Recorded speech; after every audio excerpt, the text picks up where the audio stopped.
Muy buenos días. Vamos a dar unos segundos para que se acomoden los chiquitines. Maestro.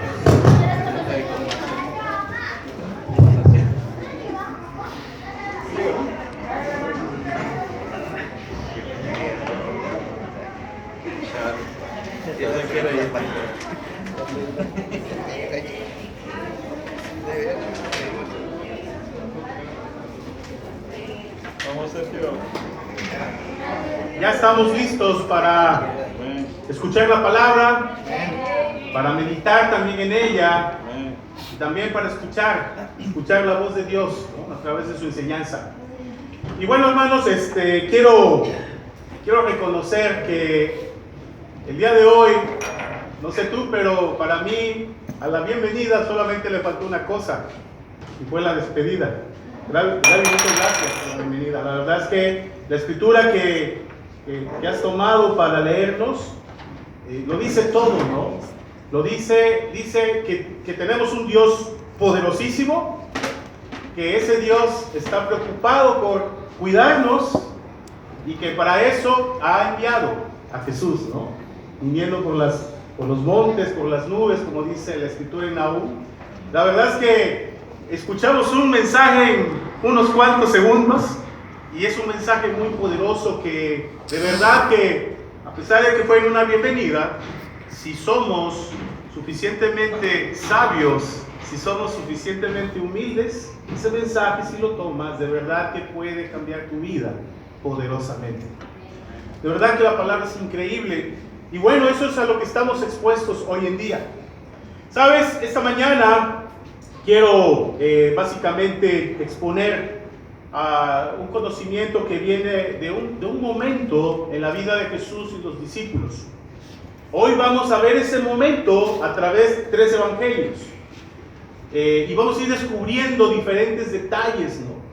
Y también vamos a ir tratando de proyectarlo a lo que Dios nos quiere dar a entender hoy en día. Las enseñanzas que Dios tiene para nuestras vidas a través de la Biblia.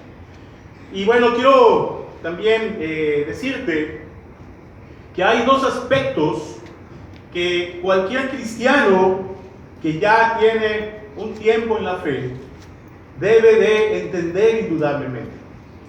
Y el primer aspecto es que vamos a estar en esta vida básicamente experimentando una y otra vez aflicciones. Jesús mismo en Juan 16 nos dice: sepan que ustedes van a estar sufriendo en esta vida.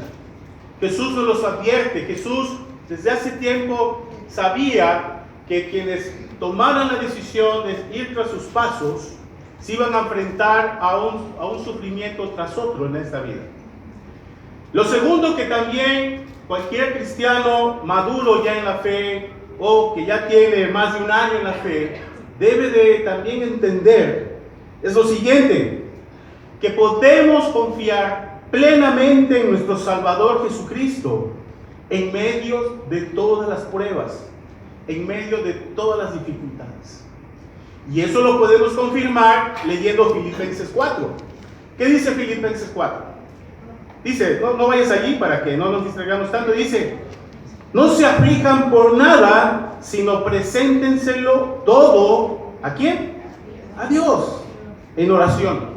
Pídanle y denle gracias también. Así Dios les dará su paz, que es una paz profunda que nadie puede entender la magnitud, pero que sí puedes experimentar. Y esas 2 cuestiones son los conocimientos que debemos de ir teniendo ya quienes hemos estado caminando detrás de Jesús, quienes hemos estado persistiendo en la Biblia, ¿sí? Quienes no hemos dejado de venir cada domingo, cada miércoles, o que no hemos dejado de llegar a las pláticas, a las charlas, a los tiempos de discipulado, a los tiempos de oración. Estas 2 verdades tienen que estar bien claras: que vamos a sufrir, pero que también podemos descansar en Dios ante el sufrimiento y que debemos de depositar en Él cada vez más esas cargas, como si Dios fuera una lámpara mágica, ¿no? en la cual llegamos con nuestros problemas, los decimos y sale un humo y mágicamente Él se encarga de los problemas. ¿Sabes?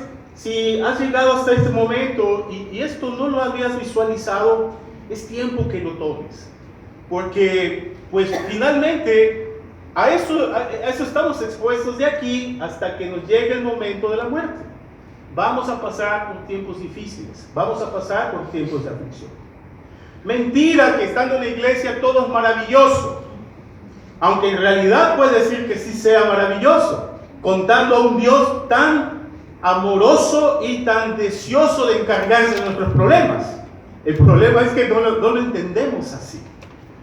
Y como no lo entendemos así, pues finalmente la vida, ¿cómo se vuelve?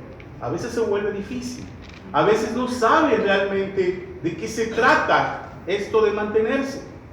Pero sí que es necesario que estemos pasando por tiempos.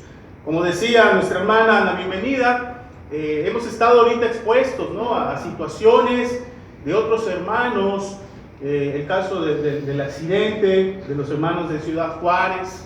A mí eso, cuando yo lo supe, me llenó de tanto miedo y también de tanta compasión que llegué a sentirme triste. Yo tengo una hija de 8 años, y lo primero que mi mente hizo fue proyectar esa situación que nuestros hermanos en Ciudad Juárez estaban pasando, proyectarlo a mi hija, porque ella también viaja en transporte, pues, a la escuela. Y entonces empecé a entrar en una situación de angustia. Y que bueno, finalmente también entendí, estos son las aflicciones también. Y esto no me llevó más que simplemente ir a doblar la rodilla una y otra vez. Y a través de estar insistiendo en rogarle a Dios que levante la salud, que cuide a mi hija, que cuide a los hijos de ustedes, que cuide a los niños en general, ¿sí? A final de cuentas, lo que ha logrado es precisamente eso, lo segundo que yo les dije, ¿no? Dejar que la paz de Dios venga a mí, porque yo he decidido poner todas mis necesidades, todas mis preocupaciones en manos de Él, a través de la oración. Y bueno, hay veces nos preguntamos, ¿por qué Dios permite cosas así? Pero en realidad la pregunta correcta debería de ser, ¿para qué Dios permite que sucedan esas cosas? Y ahí está lo importante. ¿Sabes? Como vamos a descubrir hoy en día, la palabra, esto del sufrimiento tiene mucho poder. Y bueno, el punto es que lo entendamos y tengamos la actitud correcta cuando llegue el momento de la prueba, cuando llegue el momento difícil, ya sea en tu propia vida o cerca de ti. Que tengas el conocimiento necesario para reaccionar de la manera correcta. Y detrás de eso vamos a obtener también una bendición, la paz que viene de Dios, cuando nosotros depositamos toda nuestra confianza en Él, a través de la oración. ¿Okay? Y bueno, para llegar a la escritura, quiero comentarte algo a lo que estuve expuesto hace muchos años, cuando era yo un poco más joven. Me pasó vivir algo que me dolió mucho aprender la lección. Y te quiero comentar que hace años yo no tenía trabajo y un par de amigos se acercaron a mi vida y sabiendo que yo tenía cierto talento, me invitaron a trabajar con ellos. Ellos tenían un cliente muy bueno y entonces me invitaron para que yo participara en el proyecto que ellos habían logrado venderle al cliente. Y yo acepté, la verdad me cayó muy bien porque yo no tenía trabajo y empecé a trabajar, ¿no?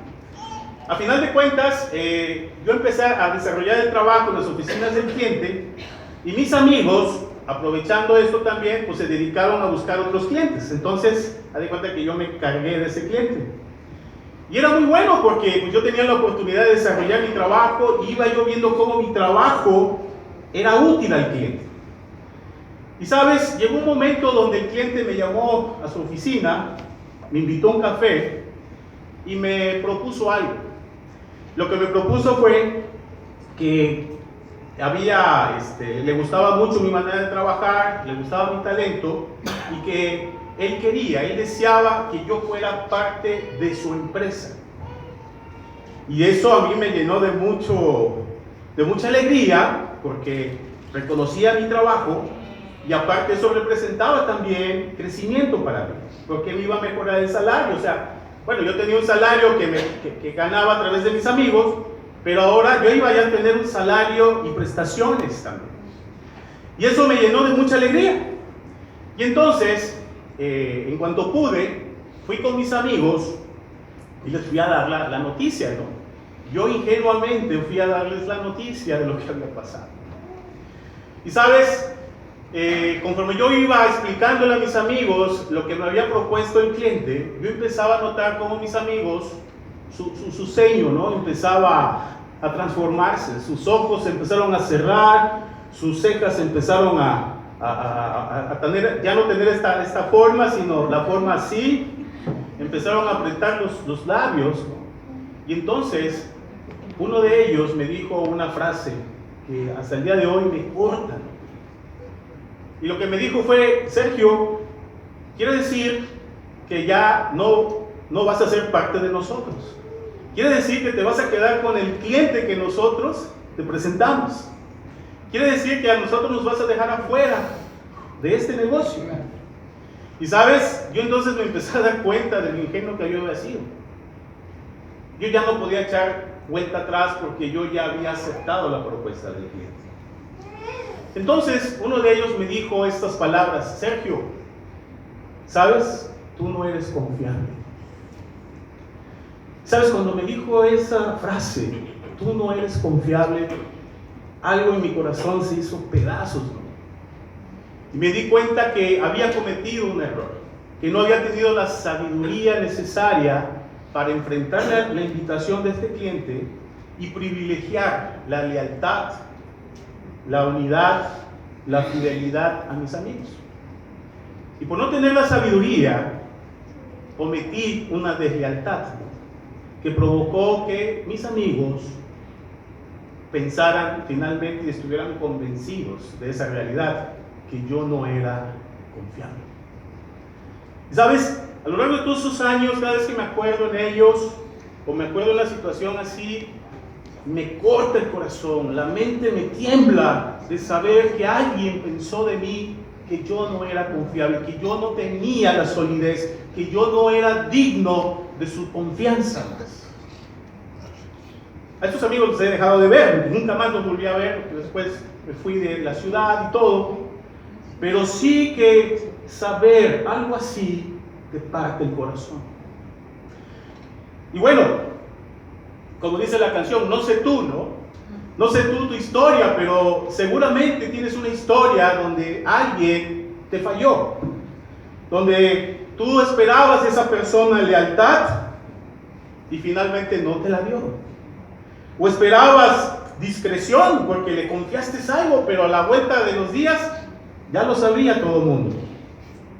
¿Cómo te sentías, no? Esperabas que esa persona estuviera disponible en un momento de ayuda, tú pensabas que ellos te iban a resolver o que ella te iba a resolver, y vas y te regresas con las manos vacías, ¿no? O a lo mejor te había prometido algo y al final de cuentas no te cumplió. O no fue lo suficientemente fuerte para mantenerse ante las dificultades a tu lado y te abandonó. O no fue sincero, o no fue congruente. Seguramente en tu vida tienes una historia, ¿no?, donde confiabas que alguien fuera leal, sincero, fuerte, que tuviera conocimiento, que fuera inteligente, y al final de cuentas demostró que no era confiable. Y piensa cómo te sentiste, ¿no? Pero piénsalo al revés también, como en mi caso, ¿no? Seguramente te ha tocado también estar del otro lado, ¿no? Que alguien llegue a tu vida y te confíe algo, y entonces tú no tienes discreción, no tienes fidelidad, y tú también finalmente eres indiscreto, no estás disponible, no estás dispuesto.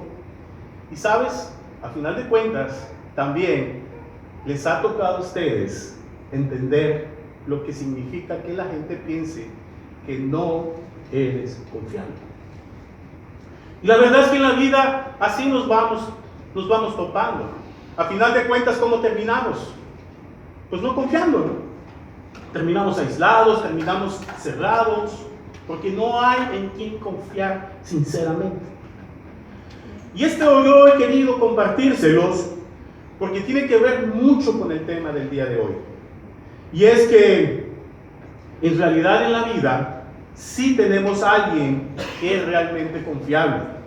Sí hay alguien que siempre va a ser leal, que siempre va a ser discreto en tu intimidad, que siempre va a estar disponible, que siempre va a ser cumplidor, que siempre va a ser congruente y que siempre va a ser sincero al momento de decirte las cosas.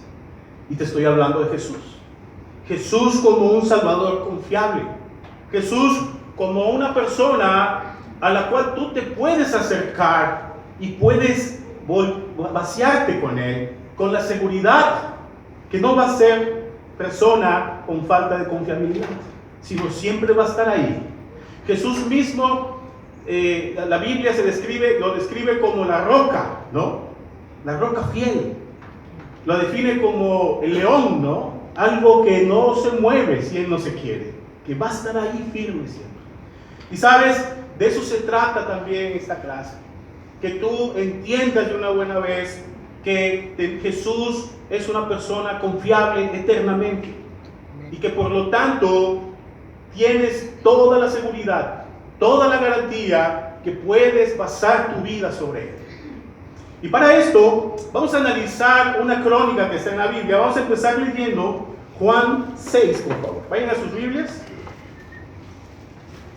Juan 6. Y vamos a ir al versículo 10.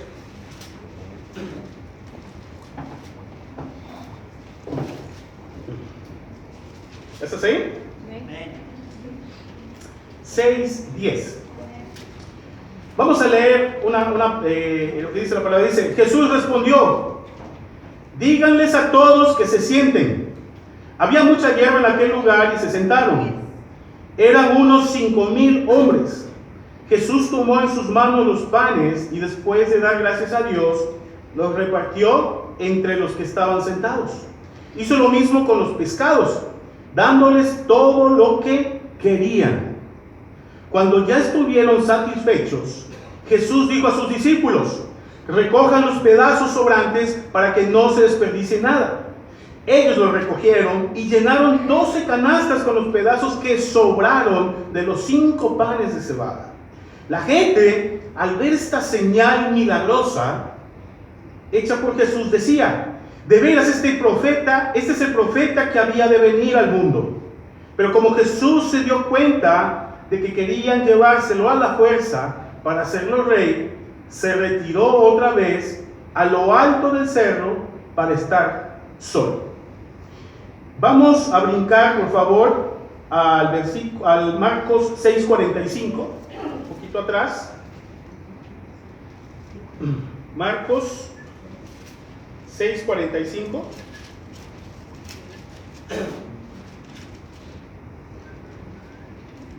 ¿Ya estás ahí?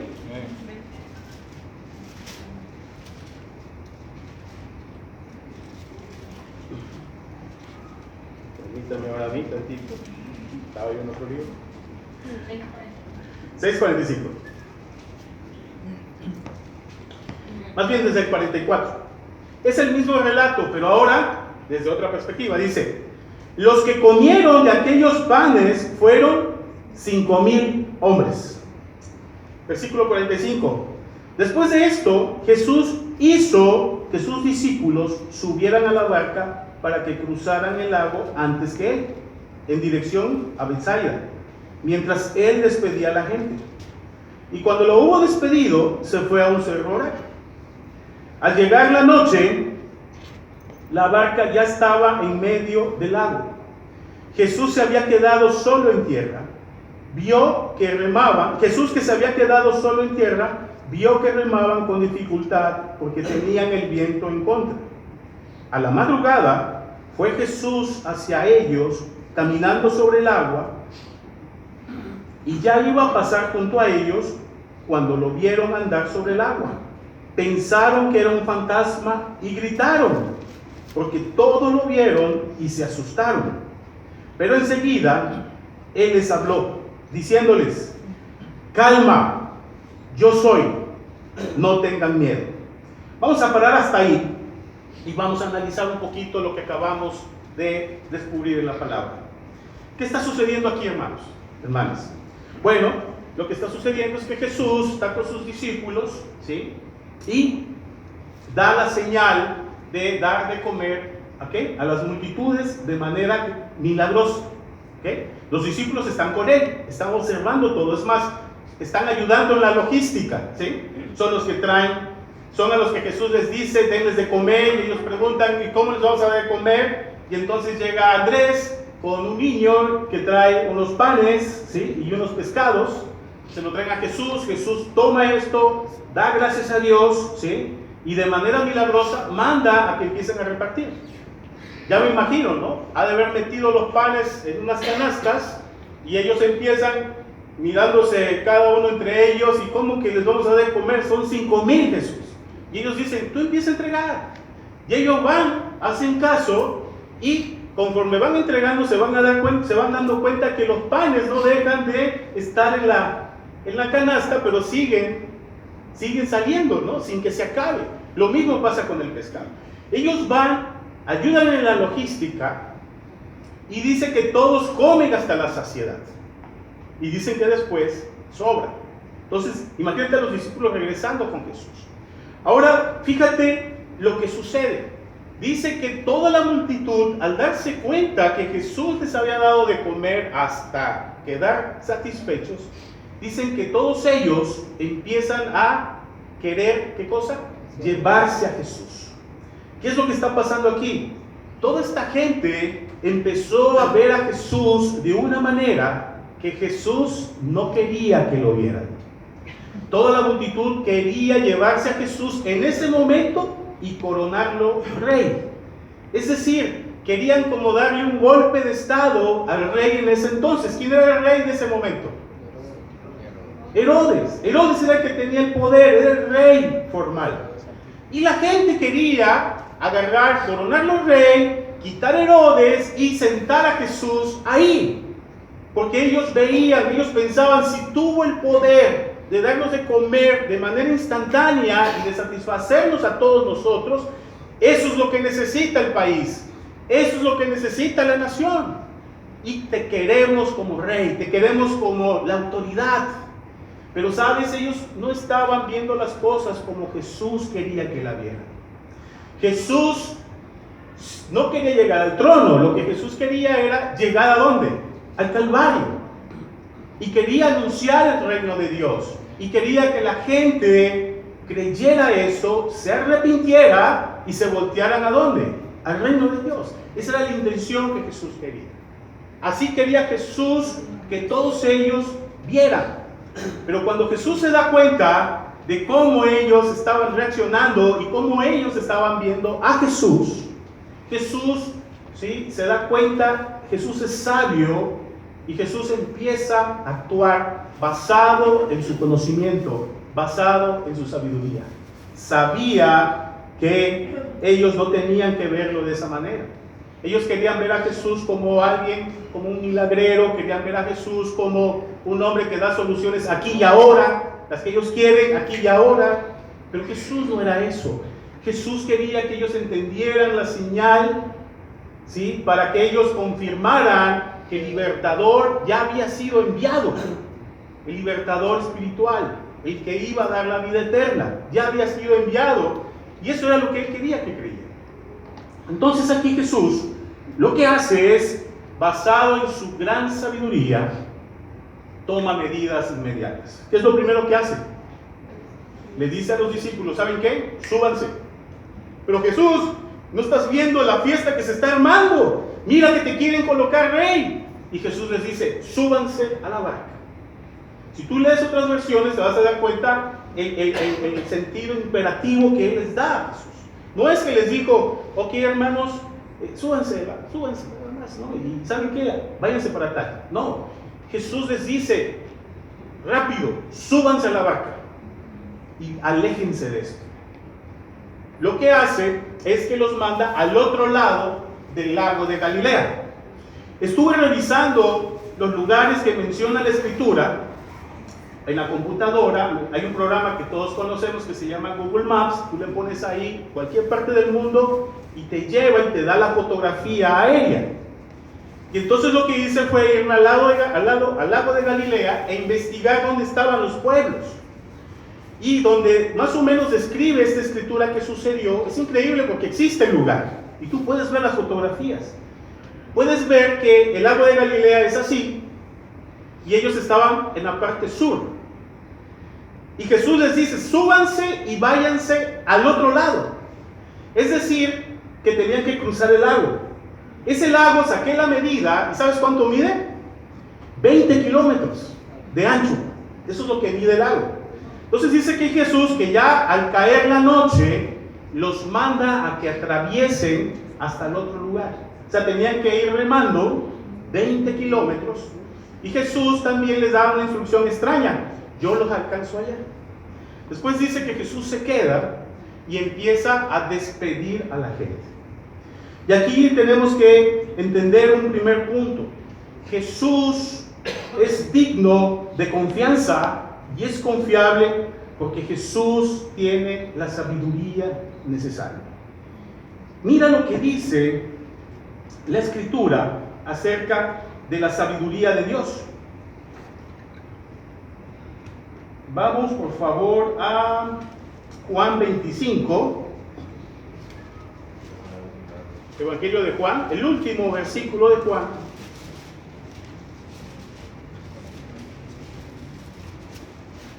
Juan 25, Juan 21, perdón. 21, 25. ¿Ya están ahí? Bien, fíjate lo que dice la Escritura. Jesús hizo muchas otras cosas, tantas que se escribieran una por una.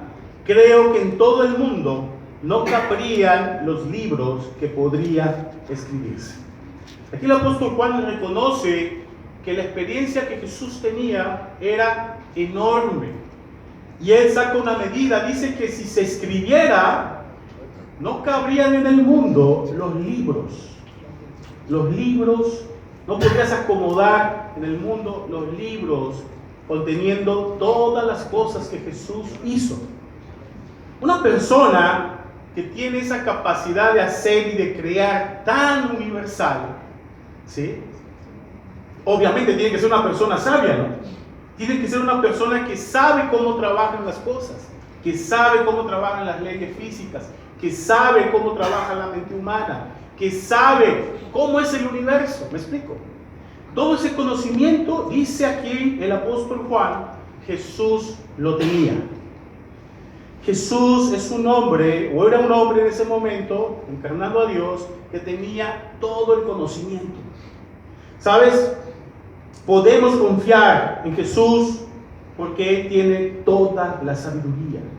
Hay una escritura en Corintios que habla de que en Jesús están encerrados todos los misterios de Dios. Toda la ciencia, toda la sabiduría está encerrada en la mente de Jesús. Jesús guarda todos esos conocimientos. Él los sabe, Él los tiene.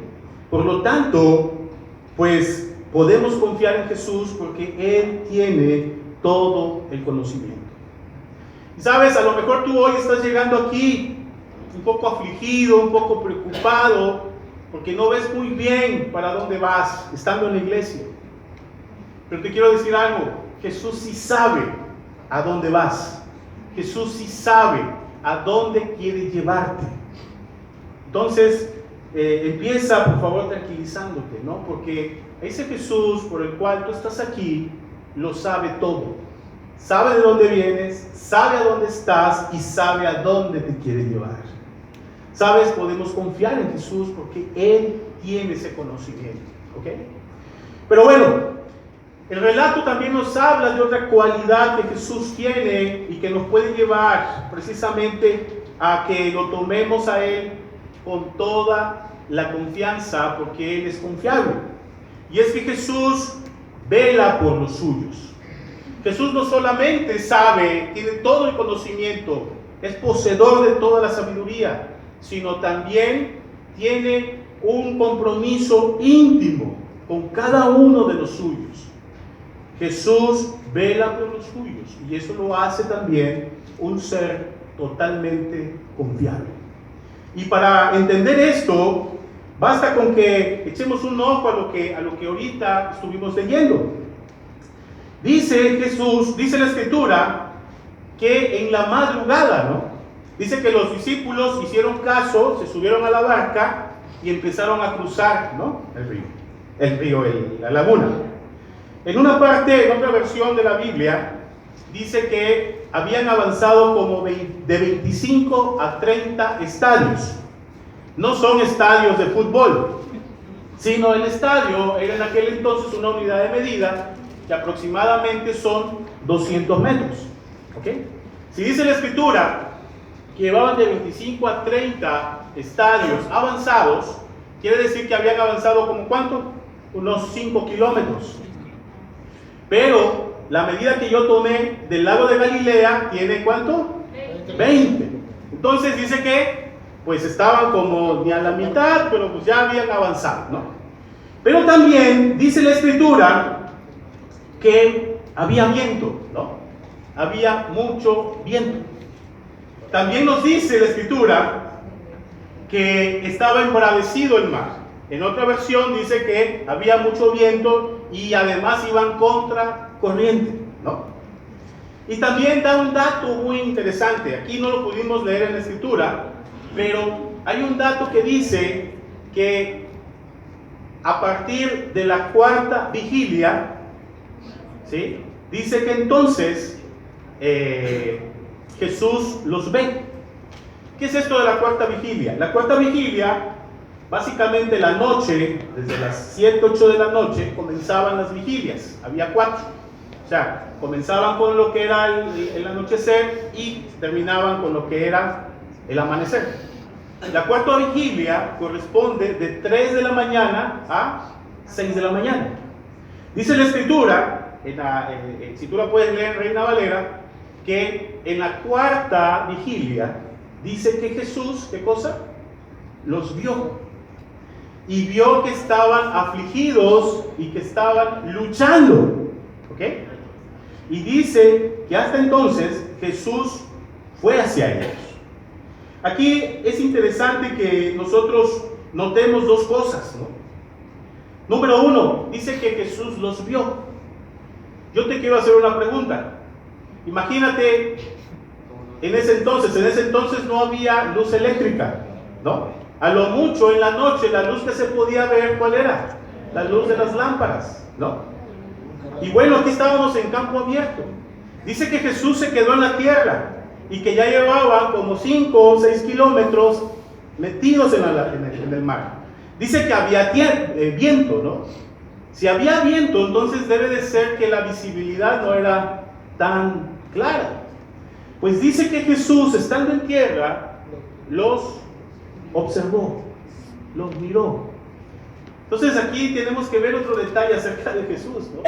Jesús, a pesar de que los había enviado y se quedó aquí despidiendo a la gente, dice en otra parte que se quedó orando, dice que también estaba pendiente, estaba observando, estaba orando, pero al mismo tiempo levantaba la cabeza de donde estaba, afinaba la vista hacia el lago y veía dónde iban los discípulos. ¿Me explico? Jesús aquí nos muestra que está atento de aquellos que obedecen a Jesús. Ellos habían obedecido de manera un poco ilógica, ¿sí? En lugar de quedarse en la fiesta y de repente Jesús les rompe el ritmo de la fiesta, los manda que se vayan y ellos pues obedecen, van y se meten a eso. Una cosa que dice la Escritura es que estaban muy afligidos, estaban pasando problemas porque estaban cansados. Imagínense, si Jesús los despidió a las 7, 8 de la noche y dice que ya eran la cuarta vigilia, estamos hablando que toda la noche y 3 horas de la madrugada estuvieron remando. No llevaban un motor fuera de borda, no llevaban unos esclavos ahí remando, ellos iban remando, ¿ok? y además iban contracorriente y había olas. Dice la Escritura que estaban, ¿qué cosa? Afligidos. Yo diría, aparte de afligidos, estaban cansados. Y no solamente eso, se supone que remando, ¿sí?, 20 kilómetros con un mar tranquilo, no lo haces en más de 2 horas. Ellos llevaban ¿cuántas horas ya? 9 horas. 9 horas dándole y dándose cuenta que avanzaban muy poco. Tú puedes imaginar el estado de ánimo de ellos, ¿no? Oye, es este Jesús, ¿cómo nos mandó aquí, no? Y además ni vino, ¿no? Nos mandó a nosotros. Y aquí estamos nosotros. De verdad que su estado, dice la Biblia, que estaban afligidos. Ya me imagino cómo estaban, ¿no? Malhumorados, cansados, con hambre, mareados de la circunstancia. Mas sin embargo, aquí hay 2 cosas que tenemos que entender. Los problemas de la vida no siempre son un indicativo de que estamos fuera de la voluntad de Dios. Hay veces que nos toca pasar circunstancias difíciles y pensamos, esto me está pasando porque Dios ya no está contento conmigo, o esto me está pasando porque algo hice mal. ¿Me explico? Y asociamos una mala racha con culpabilidad. Y lo que la Biblia nos está mostrando es que no siempre va a ser así. Va a haber situaciones en las cuales, por mantenernos obedientes a Jesús, vamos a ir a parar a una situación difícil, a una situación desconcertante, a veces hasta sin esperanza. Y vamos a estar ahí parados, ¿no? Sin saber realmente a dónde vamos. Pero no quiere decir que sea consecuencia de un pecado tuyo. No quiere decir que Dios ya te olvidó. Ellos estaban ahí, pasando todo eso, atravesando por todo esto, solamente ¿por qué? Porque decidieron obedecer a Jesús. Y eso provocaba que Jesús, allá donde estaba, no dejara de ¿qué? De mirarnos. Hermano, cuando estás pasando una situación difícil, puede ser que no tengas trabajo, puede ser que pienses que tu vida se está gastando y ves las otras vidas que están avanzando, que tienen familia, que tienen prosperidad, que tienen muchas cosas y tú no las tienes, porque tienes que venir a la iglesia, porque te tienes que mantener pura o puro. Te das cuenta que tus amigas se casan, tus amigos se casan, y se casan con el primero que se les atraviesa. Y tú tienes que venir a la iglesia y tienes que esperar que un hermano te saque en cita. Y a veces los hermanos no reaccionan. Y ahí están sentados y las hermanas están esperando que alguien las saque en cita, ¿no? Y pensamos, pues ¿de qué se trata esto, no? Y te sientes asfixiado, asfixiada. Y dices, ya Dios me olvidó. Pero sabes que a final de cuentas, toda esa dificultad está siendo consecuencia de una sola cosa. ¿Cuál es? Obedecer a Jesucristo. Ahora, ¿será que Jesucristo es ¿cómo le dicen esos enfermos que les gusta ver a otros sufrir? ¿Cómo?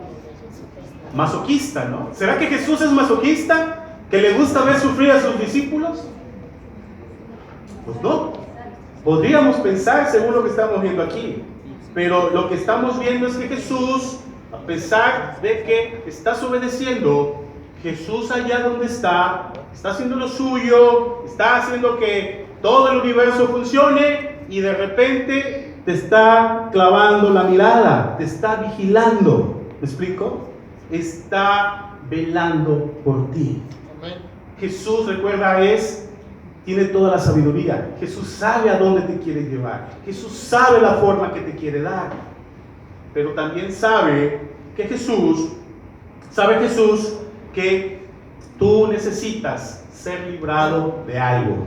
Es más, Jesús sabe que tú tienes que ser librada de ti mismo, ¿no?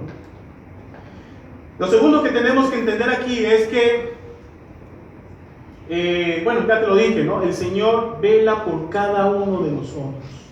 Cada persona que decide hacer la voluntad de Dios, cada persona que decide ir tras sus pasos, tiene el privilegio de ser vista constantemente, de ser velado por Jesucristo mismo.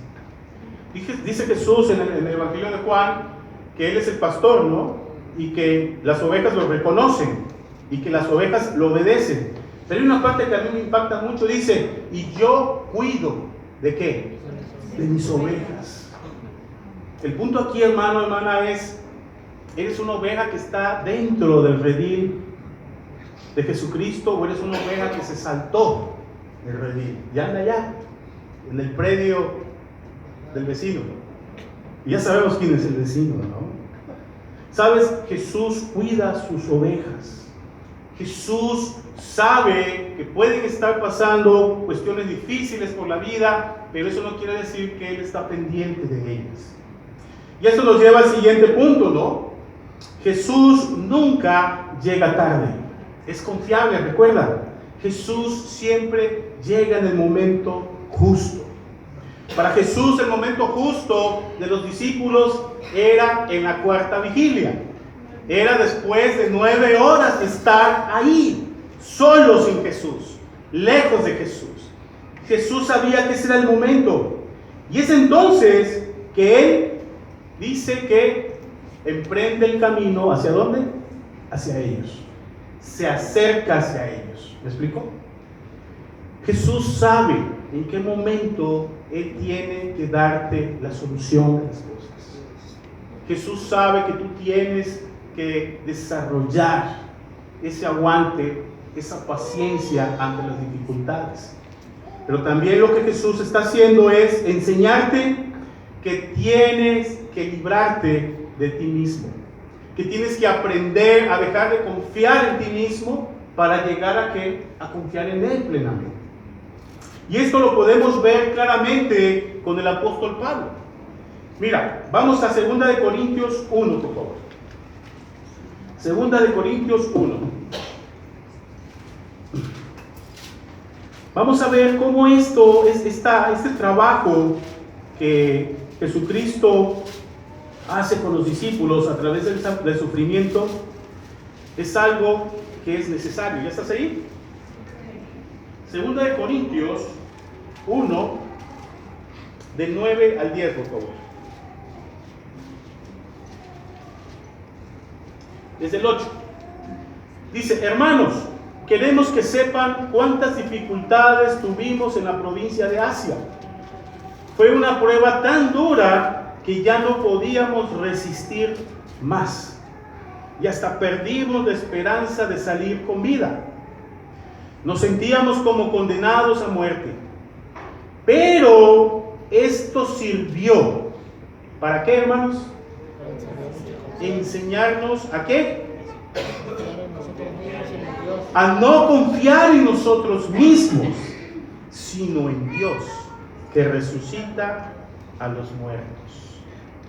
Y aquí está la respuesta de lo que pasa cuando nosotros, por seguir el mensaje, por mantenernos a flote dentro de la iglesia, por mantenernos aquí, empezamos a despreciar el mundo y de repente nos vemos en una situación aparentemente desventajosa, ¿no? No ganamos tanto, no tenemos tanto, seguimos solos, pero Jesús sabe que eso es necesario para que podamos llegar a desarrollar esa revelación que es no confiar en ti mismo. La escritura del Antiguo Testamento, Jeremías, que nos dice: no hay nada tan engañoso y perverso como ¿qué? ¿Y dónde tienes el corazón? ¿Afuera de ti o dentro de ti? ¿Y a quién sigues cuando caes en pecado? ¿En dónde comenzó la tentación? ¿En dónde comenzó la idea de coquetear? ¿En dónde comenzó la idea de zafarte de un mal momento y de pensar en una mentira? ¿En dónde comenzó ese chisme? ¿En dónde comenzó esa infidelidad? ¿En dónde comenzó esa indiscreción que te llevó a no ser confiable. ¿En dónde crees que empezó? ¿En el estómago? ¿En el intestino? No, hermano. Comenzó en el corazón. Comenzó allá, a donde has puesto tu confianza. O sea, en ti mismo. ¿Qué dice Jesús a sus discípulos? El que no se olvida de sí mismo, ¿qué cosa? ¿Qué dice en otra parte? Mueran ¿a quién? A ti mismo. Tienes que morir a ti mismo. Y morir a ti mismo es precisamente esto que el apóstol Pablo nos está enseñando aquí. ¿Podemos leer otra vez, por favor?